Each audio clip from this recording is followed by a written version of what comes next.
Assalamu alaikum wa rahmatullahi wa barakatuh. Welcome to the 9 p.m. English News Edition. Here are the headlines.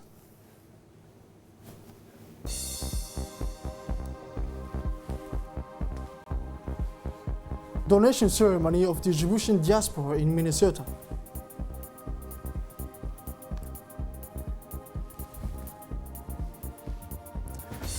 The United States would like to see all foreign troops withdraw from Libya. Hello and welcome again, and let's have the news in details. A fire broke out early this morning in the cardboard area behind the Anglais College, and more precisely at the level of streets 9 and 10. Prime Minister Abdul Qadir, accompanied by the Minister of Communication Radwan Abdullahi Bahdon and the Mayor of the capital, Faduma Awale, visited the site to see firsthand the damage caused by the fire. According to the civil defense, the fire completely destroyed 13 houses. The Prime Minister, who spoke to some inhabitants of the area to express his support and solidarity with them and the government, has indeed been able to do so. He reassured the victims that all the necessary assistance will be provided.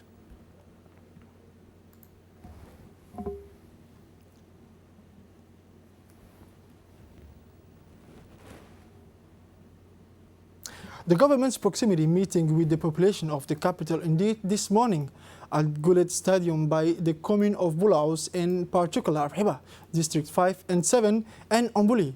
This morning, a large delegation led by the President of the UMP and Vice President of the RPP and Prime Minister Mr. Abdul Qadir organized at the Goulet Stadium with representatives of the population coming from several districts of the Bulaos commune.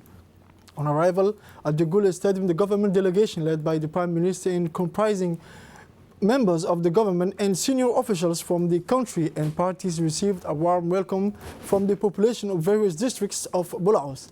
In the presence of officials from the commune of Bulaos and the mayor of Djibouti, the young folklore groups presented a varied and multicultural show on the occasion of proximity meeting with the government at the Goulet Stadium. The exchange made it possible to make a broad overview of the various social and economic problems encountered by the population of these different Bulaos neighborhoods. The representatives of the representatives of the commune, the representatives of the Youth Women's Association of the civil society took the floor in turn to exchange with the members of the government on the difficulties encountered by the population in order to find an answer.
Members of the government as well as Prime Minister Abdul Qadir Kamil and the Minister of Solidarity Mrs. Mona Usman Adam responded to questions raised by the population and heard the grievances of community leaders during the government's proximity meeting this morning at the Goulet Stadium.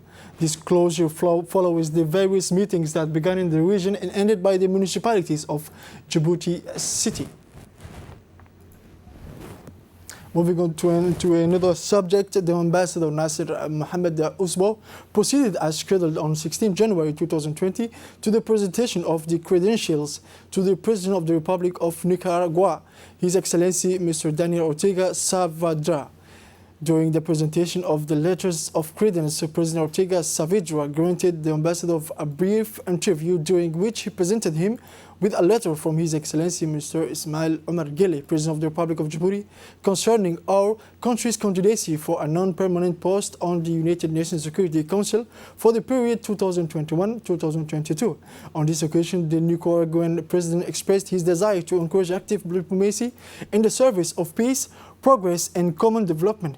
He also expressed his determination to continue and intensify cooperation with Africa and Djibouti in particular, as well as his country's support for our candidacy.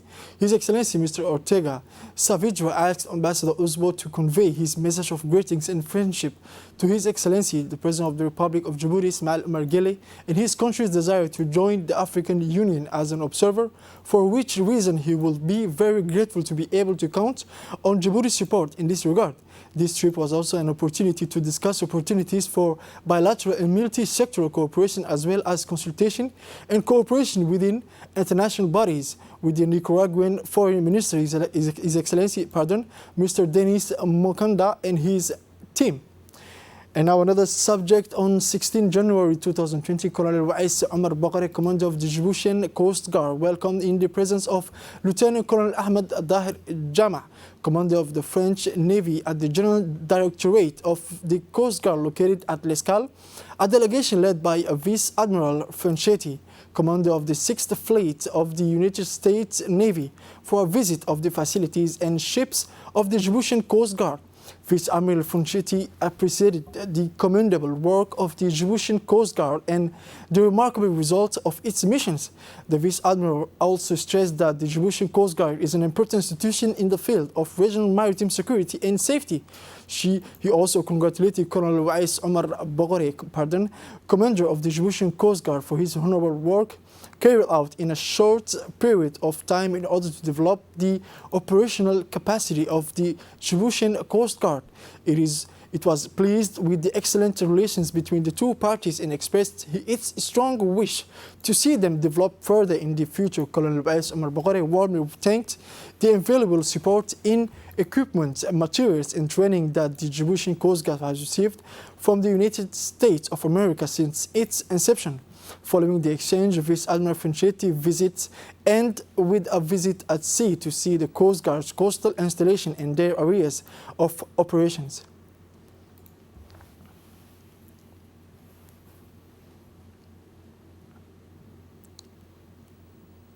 It was in the presence of two representatives of Djiboutian diaspora from Minnesota, the Civil Society and Solidarity Coordinating Committee, and several recipients of the By a Djiboutian for Djiboutian Momentum initiated during the last reign, which took place today at the Innovation Technology Center and Development, a ceremony to present a check for $71,450.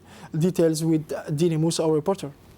In the presence of two representatives of the Djiboutian diaspora from Minnesota, the Civil Society and Solidarity Conducting Committee, and several recipients of the By a Djibouti for a Djibouti Momentum initiated during the last reigns, which took place today at the Innovation Technology Center and Development, a ceremony to present a check of $71,450. Following the last floods of 20 and 21 November 2019, a national solidarity reaction was spontaneously born within civil society, motivated by the sole feeling of wanting to help their brothers and sisters who were stricken, and at the same time honoring the culture and mutual aid rooted in our ancestral traditions.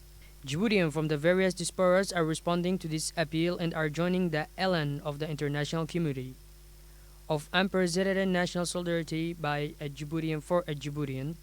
It is within the framework that the SCSD received today the contribution from the Djiboutians from Minnesota, who will receive $50,000 to cover the 328 households. Each household will receive a basket consisting of several items of an amount of $27,000 thanks to the expansional discount offer collected with the Al Gamil Group. The unprecedented donation also includes a support of $21,000 given to various local charities that work daily in favor of mutual aid and solidarity. The momentum, after going through several phases and challenges, will continue to grow, carry its message of calling for mutual aid and preparing to receive other donations from other diasporas such as the one in Ottawa. On Wednesday, January 15, a blood donation day was organized by the Peltier General Hospital for the blood collection. Let's listen to our reporter. Wednesday, January 15, a blood donation day was organized by the Peltier General Hospital for the collection of blood thanks to the mobilization of vulnerable contribution of the members of the Association Volunteers of Djibouti. Organized at the National Blood Transformation Center, CNTS, this blood donation day took place in the presence of the Secretary General Dr. Meke Mohammed Musa and the Director General of Peltier Hospital, Mr. Zakaria Aulad Ahmed. Coming from the civil society, many donors participated in mass in this solidarity effort to give a piece from themselves to save lives. Indeed, the collected stocks and blood bags will guarantee the CNTS a permanent availability of precious and vital liquid in the operating rooms. A citizen action and noble gesture on the part of the Benevol Djibouti Association, which invites everyone to follow in their footsteps in an appeal lunch on the sidelines of this day in patriotism and sharing. Through the annual inspection of the factory, the Mobile Brigade of the National Laboratory of Food Analysis, LANA, carried out this week a sanitary inspection tour on all the bottled water factories of different in the region. More details in the video. Of the factories, the Mobile Brigade of the National Food Analysis Laboratory of the country has this week carried out a sanitary inspection tour of all the bottled water factories in the different regions. So the Mobile Brigades went to Dikhil to inspect the Oka water plant. This inspection focused mainly on the hygiene at the different stages of bottled water production, namely borehole water, filtration stages, reverse osmosis, and bottle filling water. The mobile team of the Regis ANA in its work is also documented in the traceability of the finished product. They take samples to be analyzed in their own laboratory to avoid any risk of virus, check the different cleaning and disinfection schedules, maintains and filter change planning, in collaboration with the various gendarmerie brigades based in Dakhil, who escorted them during the inspection operation. ANA's mobile teams continue to support and accompany national factories to contribute to the quality of products made in Djibouti and promote exports of national products. The medical caravan spell slide in ophthalmology continues these consultation activities. On its tour, the caravan stopped in Arta. Many often elderly, visually impaired people from the locality took advantage of the free offer of such medical care. More than 100 elderly people among them were selected for a cataract surgery with the setting up of an operating post to monitor the condition of its patients, provided by a senior technician in ophthalmology for a duration of 78 hours. A multidisciplinary medical caravan traveled to Shebele to provide free consultation and free health care to patients suffering from various pathologies. Let's listen to this report. Caravan specialized in ophthalmology continues these consultation activities.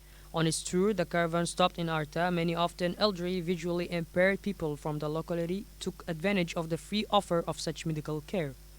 More than 100 elderly people among them were selected for cataract surgery with the setting up of an operating post to monitor the condition of its patients, provided by a senior technician in ophthalmology for a duration of 78 hours.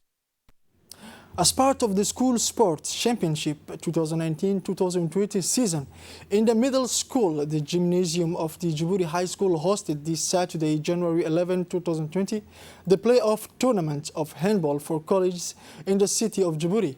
In the collective events, 5 teams from all college boys and girls of the capital city competed Saturday afternoon in the group phase in handball.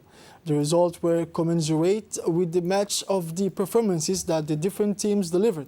In the handball matches, the college boys played against each other and the Fukuzawa won, while the CDF boys won the Dogley on a score of 6-3. In girls, Dogley College defeated CEM Hodon 3 girls by a score of 1-0. After the draw between CDF and Fukuzawa on the occasion, The Director of Public Education, Mrs. Lula Ali Elawi, accompanied with the inspectors on the organizers of the School Sports Championship, also kicked off, supervised the smooth running of the School Sports Championship at the Djibouti State High School.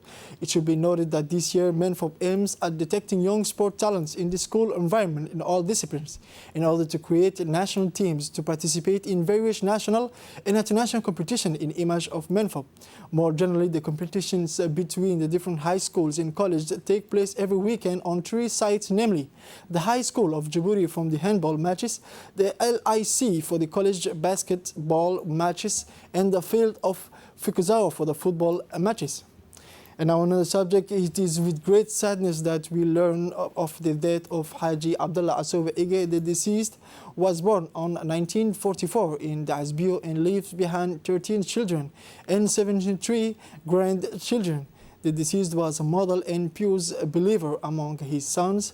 He is Mahmoud Abdullah Asobe, elected regional representative of Ali Sabih, following the death of the president of the regional council, Mr. Omar Ahmed Ouas, and the prefect of the region of Ali Sabih, Mr. Musa Adan Migani, as well as the oracles of the city of Asadrug, addressed their most saddened condolences to the members of the family of the deceased, and also pay a vibrant tribute to a great figure and regional wise man to the health of the Asadrug society. He prays to the merciful Allah to grant his soul his eternal paradise. Inna lillah wa inna ilayhi raj'un. And now moving on the international news, Kenya tourism industry booming. Let's listen to Dina Musa again. Kenya is on the rise. The sector's revenues in these countries increased by 4% in 2019, reaching 1.6 billion against 1.5 billion recorded in 2018. According to explanations from the Ministry of Tourism, the growth is due to increase in international arrivals, with many travelers aged between 35 and 44. International arrivals in the tourism industry has increased from 2.25 billion in 2018 to 2.48 billion in 2019, the ministry said. And it is the arrivals by air that reflect its importance. The Jomo Kenyatta International Airport, for example, recorded an 8% increase in passengers, while in Mombasa, there was a 6% increase. However, other ports of entry, such as the border, recorded a 13% decline. Same on the international news, U.S. calls for the withdrawal of all foreign troops from Libya. Let's listen to this report. The United States, which is scheduled to attend the Libya Peace Conference in Germany this weekend, should call for the withdrawal of all foreign forces from the war-torn nation and the reception of the UN-backed peace process. The U.S. State Department said Thursday that Secretary of State Mike Pompeo would, however, prioritize efforts to achieve a truce between the warring factions. The imperative would be the continuation of the ceasefire, the official told reports on condition of anonymity. Libyan strongman Khalifa Haftar walked away from talks in Moscow this week without signing a permanent truce orchestrated by Russia and Libya. This is it for the edition of tonight. Thank you for watching us and have a